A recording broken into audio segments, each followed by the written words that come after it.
Gerard Ryle is the executive director of the International Consortium of Investigative Journalists. He is also an amazing investigative journalist himself, and for the past few months, he's been overseeing a story that combines technology and data to tell an amazing story that is broken today globally. It is the subject of our next session, A Gray Grave Matter. Please join me in welcoming Gerard Ryle.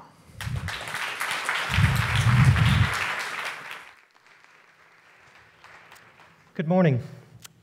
I direct a group of 160 reporters in more than 60 countries who work on cross-border issues of grave concern. Our investigations have taken us to the desecration of the world's oceans, to illicit tobacco smuggling in Eastern Europe. Today, we reveal our latest 8-month investigation. It's into the little-known trade in medical implants made from cadavers. And here is some of what we found. The business of recycling dead humans has grown so large that you can buy stock in publicly traded companies that rely on corpses for their raw materials. Skin and bone, donated by relatives of the dead, is turned into many items that are used routinely in certain hospital operations, in dentistry and plastic surgery. Distributors of the merchandise can be found all over the world. Some are subsidiaries of multinational corporations. But families aren't always told what is happening to their loved ones. And patients aren't always told that the product they are getting originated from a corpse. This leads to an even more complex question. Where do they find the bodies? When you donate your organs, it's not a profit machine. When you donate your tissues, a portion of the money that the tissue bank made when they sold my daughter's tissues went into the pocket of the CEO so he can have his, vacation home in the Caymans or drive his Jaguar or whatever it is. And that's not what I want my legacy and what I want my tissues going for. This is not about organs, but about so-called tissue. Everything worth recycling is removed from the corpses. Bones, muscles, tendons. Often even the skin is removed from the bodies. Worldwide, millions of body parts are turned into medical products every year. In the Ukraine, pathologists are accused of harvesting body parts under scandalous circumstances. On the day of the funeral, I saw that my son had cuts on his wrists, very deep cuts. And my husband said that they had cut out body parts.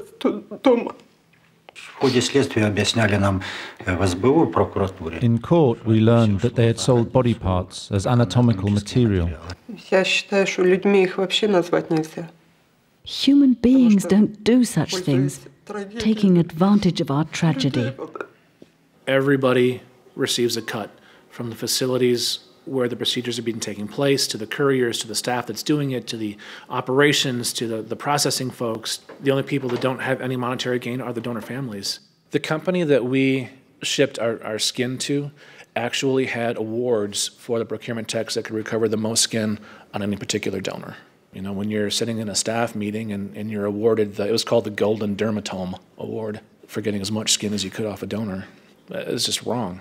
I think we sort of take it for granted for cereal that you buy at a store, that it has a barcode on it, and it can be tracked back if there's some sort of a problem with it in terms of quality. You can't do that with tissue right now. It is a problem when there are investigations and there's a recall, and we have to find all these tissues, either in patients or stored. I think public health's been lucky, and I think the public's been lucky.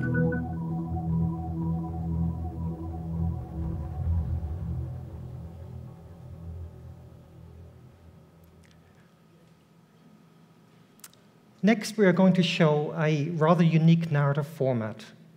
We took all the data from our international reporting efforts. We ingested it into a powerful analytical software platform called Palantir. We then asked probing questions of that data. It resulted in an even more dramatic story, both licit and illicit. You could say it is a human-computer symbiosis that may very well be the new frontier of investigative reporting. Without further ado, I'd like to introduce ICIJ reporter Kate Willson and Palantir Praescient analyst Dan Potocki to talk about a grave grey matter.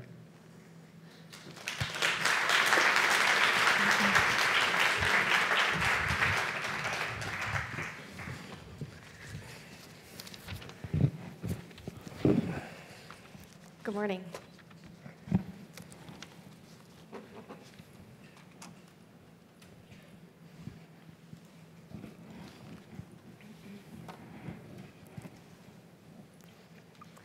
This is a story about companies that harvest human skin and bones and tendons and process them into medical implants.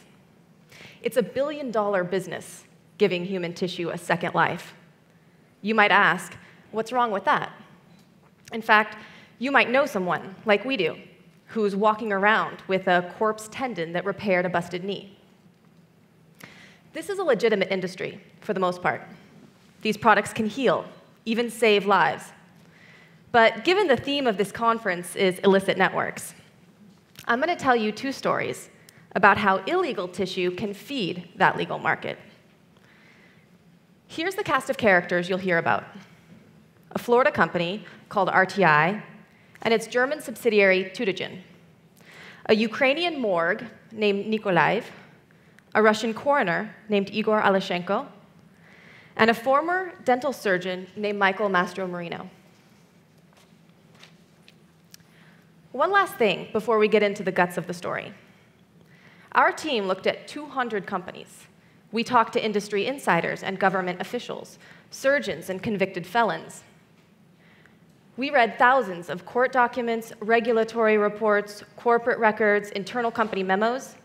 We analyzed data on imports, inspections, and accident reports filed with the Food and Drug Administration. That's the US agency that oversees the tissue trade. And we tried repeatedly to talk to the company that ended up being the focus of our investigation. But executives wouldn't talk to us or answer written questions. So here's our story. There's this company called RTI Biologics, which started out as a nonprofit division of the University of Florida. Since breaking away, it's become one of the world's largest publicly traded for-profit tissue processors. As we dug into this trade, we started to see a pattern. RTI and its German subsidiary Tütingen repeatedly obtained tissue from suppliers that were later investigated for allegedly stealing human parts. First, let's go to Ukraine. This February, authorities raided a morgue in the southern city of Nikolaev. We talked to investigators there who suspect body parts were stolen from cadavers brought in for autopsy. They told us signatures were forged to make it seem like families had given their consent. The Ukrainian investigators said tissue may have been taken illegally from as many as half the bodies that passed through that morgue. During the raid, police seized autopsy reports written in English, lab tests apparently destined for Tütingen, and bottles of human tissue labeled Tütingen, made in Germany. One thing really caught their eye. An envelope stuffed with cash labeled NIK1.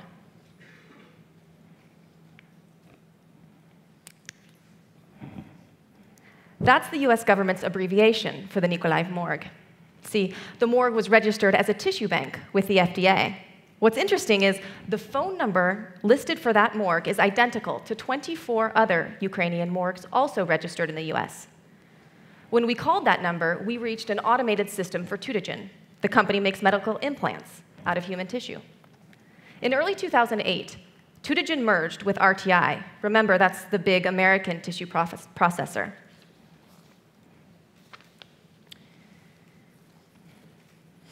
Back in the 90s, Tütingen got tissue from places like Estonia, Latvia, Czech Republic, and Hungary, where tissue can be taken without consent, unless a donor opts out while he's still alive. Families complained in some cases. Police launched investigations, but they didn't go anywhere. We got a hold of internal records that show Tutigen has been getting tissue from Ukraine for more than a decade and supplying RTI. The company appears to work through a middleman there, a Russian coroner named Igor Alashenko. Until the raid in February, Alashenko was director of BioImplant, a company owned by the Ukrainian Ministry of Health that collected tissue from regional morgues to send to Tutigen. But records show Tutigen had real problems doing business with Alashenko. In a 2002 memo marked strictly confidential, Tutigen executives urged an exit strategy from Ukraine. They wrote that a middleman, believed to be Alashenko, kept demanding more money, and they couldn't track the money they sent him to pay the morgues. Tutigen didn't pull out of Ukraine. Instead, the company expanded its regional network. Over the years, Ukrainian authorities investigated 2 other Tutigen suppliers for allegedly stealing tissue, bullying families, and forging consents. But no one's ever been convicted. As for Alashenko, local news reports say he left Ukraine following the February raid. Neither police nor the health ministry will tell us where he went. So where are we today? RTI doesn't import its Ukrainian tissue through Germany anymore. The Ukrainian tissue bank BioImplant exports directly to Florida.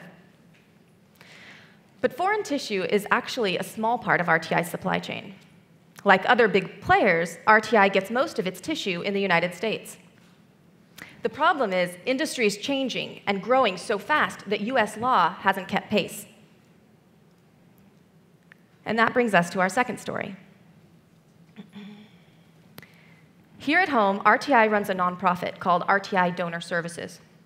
It directly recovers tissue from American cadavers. RTI is also contracted with tissue banks in at least 23 states. One of those suppliers was New Jersey-based Biomedical Tissue Services. It was run by a former dental surgeon from Brooklyn, Michael Mastromarino. RTI started working with Mastromarino back in 2002, but got nervous when staff complained that he was verbally abusive and had ties to organized crime. So RTI hired a law firm to run a background check. And here's what the firm advised. The good doctor has been on Santa's naughty list for quite some time. I would strongly encourage you not to do business with someone that has this kind of resume. Instead, RTI drew up a new contract. In place of Mastromarino's name was that of his newly licensed off-site medical director. RTI continued to work with Biomedical Tissue Services and Mastromarino as its main contact until 2005. That's when the company found out what he'd really been up to for the last 3 years. From funeral homes in the Northeast, Mastromarino stole body parts, some infected with cancer, hepatitis, or HIV, from more than 1,000 corpses. One source was the body of Alistair Cook, that famous British broadcaster and host of Masterpiece Theatre. He died in '95 of lung cancer, but his death certificate was changed, and then his cancer-ridden tissue was sold for $11,000. There were massive recalls. 5 companies pulled back a total of 25,000 products, and prosecutors filed criminal charges against Mastromarino. He pleaded guilty to conspiracy and body theft and is now serving time at a maximum security prison. Meanwhile, the families of his victims filed a lawsuit against RTI alleging negligence. That case is scheduled to go to trial in New York this fall. When we went through the court files and started talking to people, we found out that no one had ever tried to verify whether consent was actually given, not companies or the FDA. No one cross-checked the files until weeks after company records were subpoenaed in Mastromarino's criminal investigation. So what's the bottom line here? Why should we care? Well, we should care because regulations are ineffective, given the enormous profits that people can make in this industry. It's shockingly easy to get into. You just fill out a one-page form on the FDA website and you're in business, according to those who've done it. You can harvest tissue yourself. You can distribute it on the open market. You don't even have to be inspected. In fact, according to our analysis of FDA data, only about 40% of tissue banks in operation today show any record of being inspected by the agency. But why do we need this fancy software to figure out the story? Well, you can see how complicated the connections can be, and those connections are buried in paperwork and data sets. So Palantir was invaluable both in unraveling and visualizing the networks. And what's really cool is that now I can use the links we've already created as a reporting tool. For example, while we were editing the stories, Ukrainian police raided a 4th morgue. So I just looked it up in Palantir. Ivano-Frankivsk. So there it is. And you can see the phone number. And there's Tutigen. So we have our next possible story. Thank you.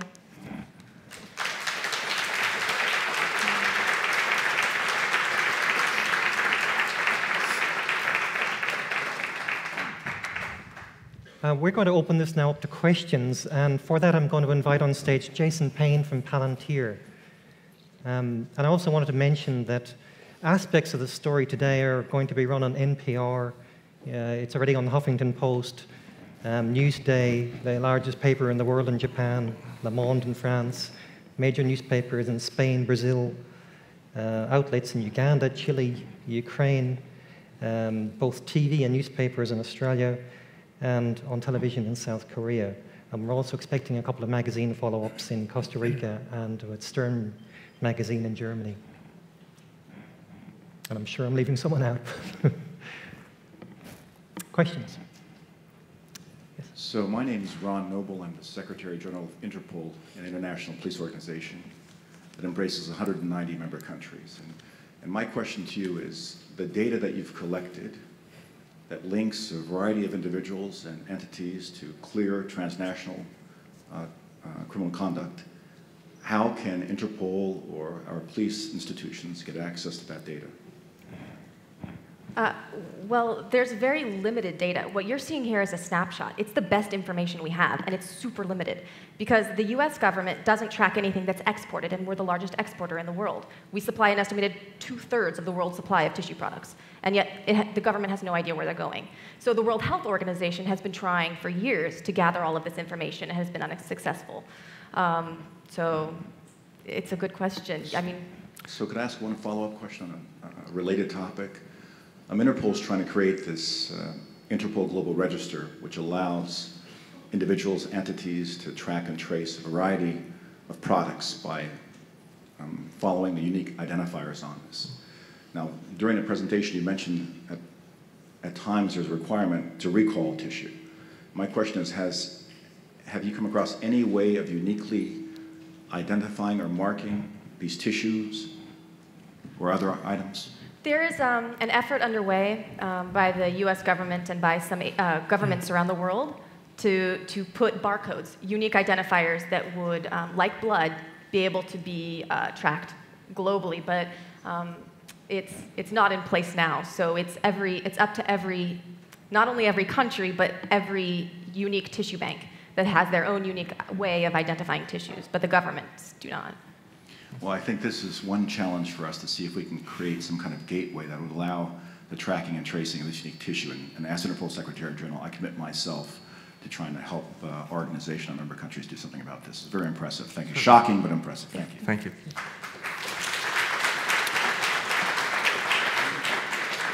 Hi, my name is Nancy Shepard-Hughes, and Director of Organs Watch. And in 2002, I believe, I don't have my article on Cook's bones in front of me, I got a call from a customs official in Florida who said he had found several boxes of Achilles heel tendons of uncertain origin that had seemed to arise originally from South Africa and then via South Korea, and then came into the Tampa airport. And I was able to locate the source, which was the University of Pretoria, which had, like Mastro Mariano, was a corrupt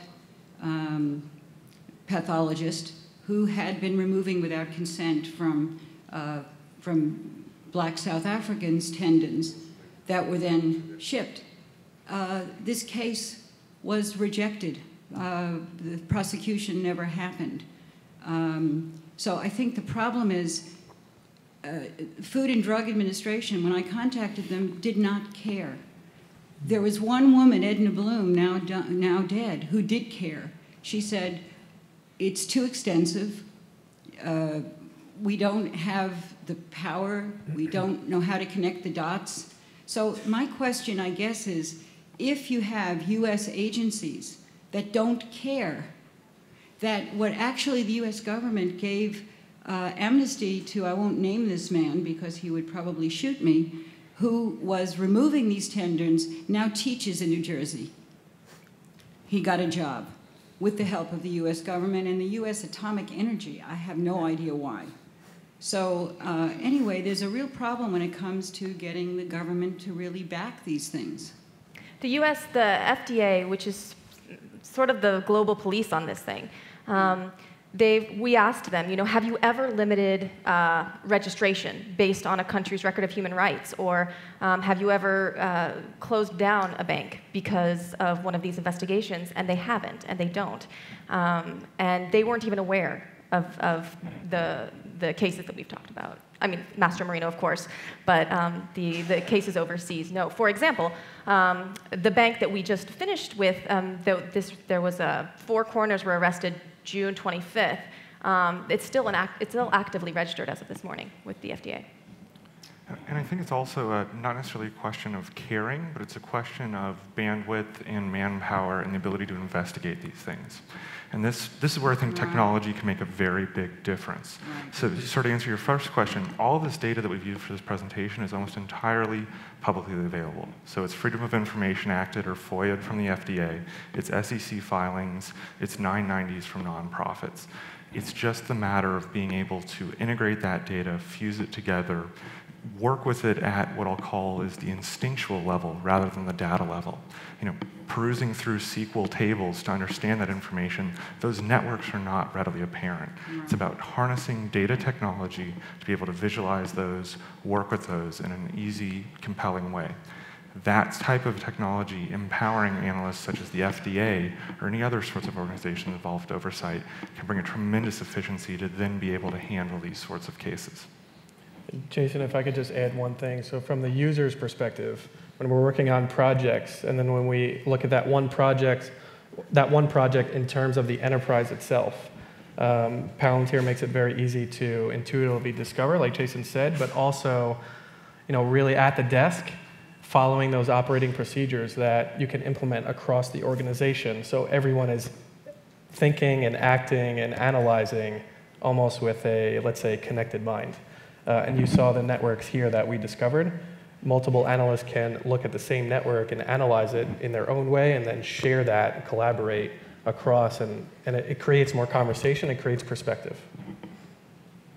Thank you. Hello, my name is Martina Vandenberg. I'm an attorney and a fellow at the Open Society Foundations. And given the collapse of investigative journalism, given the collapse of what is called mainstream media, these projects are enormously expensive. And so question 1 is, how much did this cost? 8 months of investigation. And question 2 is, in light of what has happened to journalism in the United States and around the world, who will pay for this in the future? How can we obtain this kind of analysis on big data sets without newspapers? Very good question. We're lucky enough to be part of the Center for Public Integrity in DC, and they have a long history of doing this work in the US. But in terms of how much this project costs, it's actually impossible to analyze. We got a lot of, obviously got the software donated for free, but we've been doing research in 11 countries. We've hired some freelance reporters, but some of our members actually work for free on it. So we actually paired up with newspapers around the world. So I guess what we did to try and save costs was to get their sister organizations to pay for part of their research. But a project like this, you're looking at maybe $100,000 to $200,000. And we did this cheaply because we had a lot of help from a lot of people. And it's something that we're at Palantir very proud to be supporting philanthropically. So this is one of many data-driven journalism projects that we've supported with pro bono donations of our software. So it's something that we believe strongly in and will continue to support in the future. Look, I'm afraid we've run out of time for questions, so thank you very much for listening. Good job.